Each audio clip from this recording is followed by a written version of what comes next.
नमस्कार प्यारे साथियों, स्वागत है आप सभी का एक बार फिर से आपके अपने यूट्यूब चैनल पर जिसका नाम है MD2 रीडर पब्लिकेशन।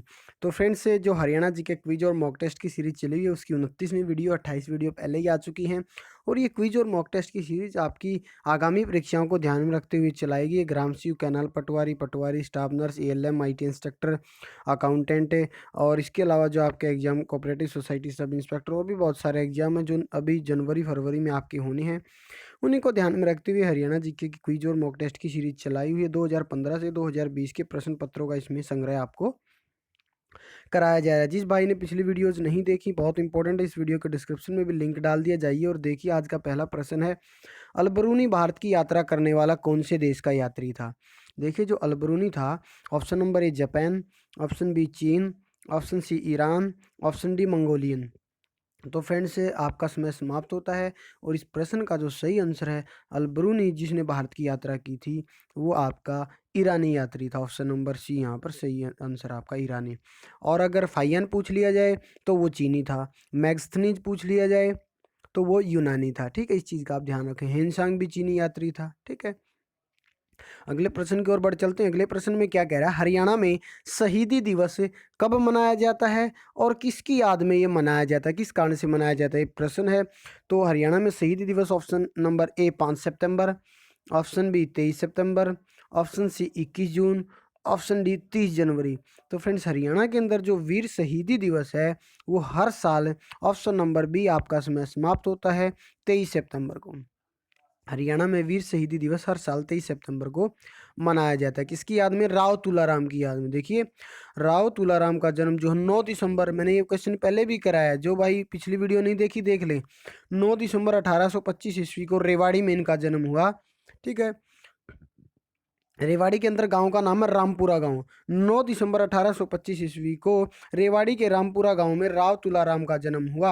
और 1857 की क्रांति का बिगुल बजते ही बादशाह बहादुर शाह के नेतृत्व में अंग्रेजी राज्य के सब चिन्ह मिटाने में लग गए और रेवाड़ी पर स्वतंत्रता की पताका फहरा दी। ठीक है, और इन्हीं की याद में जो है हर साल हरियाणा के अंदर 23 सितंबर को वीर शहीदी दिवस मनाया जाता है।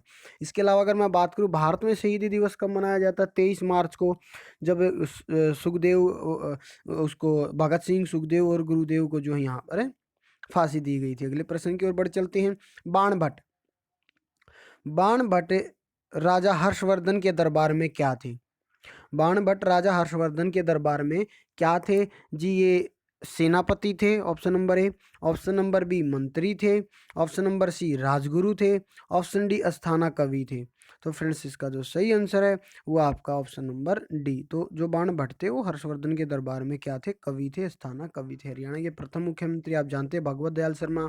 इब्राहिम लोधी की कब्र या मकबरा ये आपका पानीपत के अंदर स्थित है।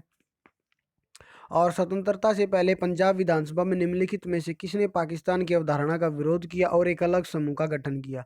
तो वो चौधरी छोटूराम थे, जिनका जन्म रोहतक के जो है गढ़ी सांपला गांव के अंदर हुआ था। इस चीज़ का भी आप ध्यान रखेंगे। अगला प्रश्न देख लेते हैं, क्या है। हरियाणा मंत्रिमंडल में हाल ही में दिल्ली से कहाँ तक मेट्रो रेल के विस्तार को मंजूरी दे दी गई है? सोनीपत, पानीपत, रेवाड़ी और पंचकुला। देखिए फ्रेंड्स, अगर मैं आप बात करूं, हरियाणा के फरीदाबाद के अंदर भी मेट्रो है, हरियाणा के गुड़गांव के अंदर भी मेट्रो है। अब जो हरियाणा मंत्रिमंडल ने इसकी मंजूरी दी है वो सोनीपत तक मेट्रो लेकर आने की मंजूरी हरियाणा सरकार ने दे दी है। अगले प्रश्न की ओर बढ़ चलते हैं। हरियाणा में हर साल कितने खिलाड़ियों को भीम पुरस्कार दिया जाता है? Option A 2, option B 4, option C 8, option D 11। तो फ्रेंड्स, आपका समय समाप्त होता है और इस प्रश्न का जो सही आंसर है आपका ऑप्शन नंबर डी 11। बाकी इसको आपको कंफर्म करना है। इस प्रश्न का मैं कई जगह मैंने देखा अलग अलग रिजल्ट्स है। मैक्सिमम यहाँ पर जो इसकी एलिजिबिलिटी कही है या फिर मैक्सिमम इसकी परसेंटेज ये है कि भी इसका आंसर 11 बताया जा रहा है। ठीक है, अगले प्रश्न की ओर बढ़ चलते हैं। अगला प्रश्न क्या है वो भी देख लेते हैं। चौधरी देवीलाल उत्कृष्ट, चौधरी देवीलाल उत्कृष्ट अखिल भारतीय समन्वित अनुसंधान परियोजना पुरस्कार का प्रायोजक कौन है? ऑप्शन ए भारतीय खाद्य सुरक्षा और मानक प्राधिकरण, राष्ट्रीय बागवानी बोर्ड, भारतीय कृषि अनुसंधान परिषद, राष्ट्रीय सहकारी विकास निगम।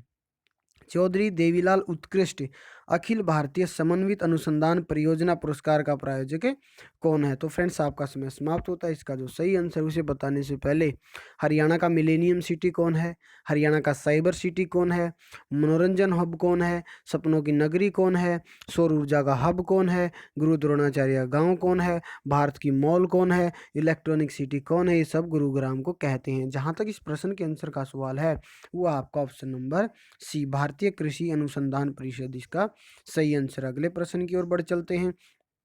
अगला प्रश्न क्या कह रहा है? स्वच्छ भारत अभियान में महिलाओं की भूमिका पर प्रकाश डालने के लिए हरियाणा में इनमें से किसकी शुरुआत की गई? स्वच्छ शक्ति सप्ताह, नारी मुक्ति सप्ताह, नारी शक्ति सप्ताह, नारी स्वास्थ्य सप्ताह। तो फ्रेंड्स आपका समय समाप्त होता है। इस प्रश्न का जो सही आंसर है वो है स्वच्छ शक्ति सप्ताह। ऑप्शन नंबर ए इसका बिल्कुल सही आंसर रहेगा, स्वच्छ शक्ति सप्ताह। ठीक है, अगले प्रश्न की ओर बढ़ चलते हैं। किसे लोग प्यार से किसानों का अफलातून कहते हैं या कहते थे? सर छोटूराम को, जिन्हें रहबर ए आजम के नाम से जो है और इन्हें सर की भी उपाधि दी गई थी, जाना जाता था। उसके बाद option number B Surajmal, option C Moolchand Jain, जिन्हें हरियाणा का गांधी के नाम से भी जाना जाता है। मूलचंद जैन, इनका जन्म हरियाणा के सोनीपत जिले के गोहाना में हुआ। देवीलाल जिन्हें ताऊ के नाम से जाना जाता था और ये आईएनएलडी पार्टी के प्रमुख भी थे और ये देश के प्रधानमंत्री भी रहे। ठीक है, तो छोटूराम भी आंसर नहीं है, मूलचंद जैन भी नहीं है, देवीलाल भी नहीं है। तो फ्रेंड्स इसका जो सही आंसर है वो आपका ऑप्शन नंबर बी सूरजमल। तो किसानों का अफलातून हम सूरजमल को कहते हैं। इसके अलावा हरियाणा हरिकेन कपिल देव, हरियाणा के लौह पुरुष बंसीलाल, जिसे आप विकास पुरुष भी कहते हैं, हरियाणा का हास्यपूर्ण कवि ये आपका सुरेंद्र शर्मा, आधुनिक हरियाणा के निर्माता बंसीलाल। ठीक है जी, और grand old man of Punjab Lala Muralidhar, sorry Leela Rai Bahadur. उसके बाद प्रथम राज्य कवि उदय भानु हंस, हरियाणा का रूबई सम्राट, हरियाणा का रूबई सम्राट उदयमान या उदय भानु हंस इसका सही आंसर है। तो ये भी मोस्ट इंपॉर्टेंट क्वेश्चन है। ये बहुत सारी चीज़ें हैं जो मैं पीछे वाली वीडियो में करा चुका हूँ, जाइए और देखिए। ठीक है, कालिदास, दीपचंद बैमन आप जानते हैं, शेक्सपियर लक्ष्मीचंद है। ठीक है, माफ कीजिए, ये शेक्सपियर क्या होगा इसका आंसर आप बताइए। मैं कई बार आपको बता चुका हूँ हरियाणा का शेक्सपियर कौन है, इसका आंसर आपको कमेंट बॉक्स में कमेंट करना। कई बार मैं अपनी वीडियो में बता चुका हूँ, सूर्य कवि लक्ष्मीचंद है। ठीक है, अगले प्रश्न की ओर बढ़ चलते हैं। पुस्तक वस्त्र आभूषण, पुस्तक वस्त्र आभूषण और हरियाणवी लोकगीत के लेखक कौन है? डॉक्टर वीणा मानी, मधुकांत, मदन गोपाल शास्त्री और डॉक्टर दीपिका रानी। तो फ्रेंड्स ये बुक से रिलेटेड प्रश्न है, इंपॉर्टेंट है। एक दो क्वेश्चन हर एग्जाम में बुक से रिलेटेड एग्जामिनर डालता है, तो ये भी करने बहुत इंपॉर्टेंट है। तो आपका समय समाप्त होता है। इसका जो सही आंसर है वो आपका option number D, doctor Deepika Rani ने पुस्तक वस्त्राभूषण और हरियाणवी लोकगीत लिखी है। अगले प्रश्न की ओर बढ़ चलते हैं।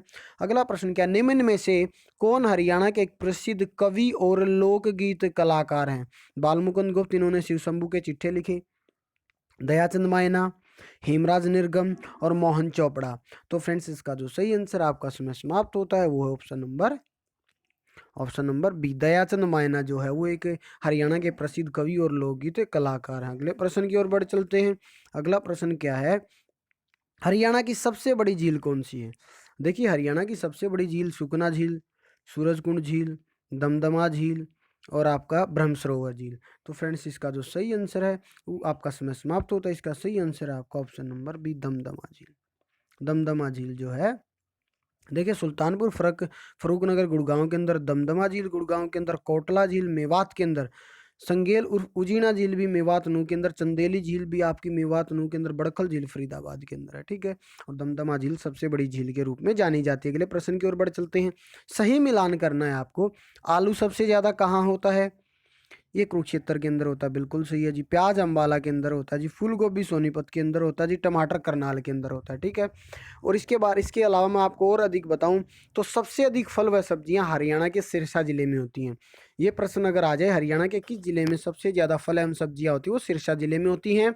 और सबसे कम महेंद्रगढ़ के अंदर होती है। देखिए शकरकंदी जो आपकी है वो कहाँ पर मिलती है? शकरकंदी और आलू आपके कुरुक्षेत्र के अंदर पाए जाते हैं। सोनीपत सिट्रस के लिए और आपका फूल गोभी के लिए प्रसिद्ध है।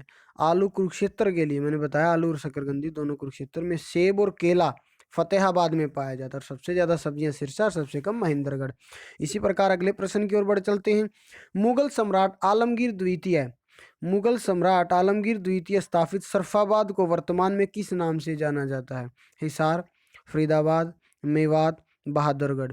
तो फ्रेंड्स इसके अलावा अगर मैं बात करूँ, सोनीपत को सोनप्रस्थ के नाम से जाना जाता, गोहाना को गवन मोहाना, औरंगाबाद को प्रकटनाथ, गुड़गांव को गुरुग्राम, सफीदों को सर्पदमन, महेंद्रगढ़ को कानौड़, रेवाड़ी को रवावाड़ी, अम्बाला को अम्बावाला, कुरुक्षेत्र को सरियणवर्ती, रोहतक को रोहितास या रोहतास, सिरसा को सरिस्कम, फतेहाबाद को इकदार, जींद को जयंतपुरी, पलवल को अपलवा, हांसी को हांसी, महम को महेस्त, पिंजौर को पंचमपुरा, कैथल को कपिल स्थल, थानेसर को स्थानेश्वर, जगाधरी को युगंधर, कालका को कालकूट, नारनौल को नरराष्ट्र, असंध को असंधीवत, पानीपत को पनप्रस्थ, यमुनानगर को अब्दुल्लापुर, पेहुआ को पृथकदुक, बहादुरगढ़ को सरफाबाद, अग्रोहा को अरगोदका।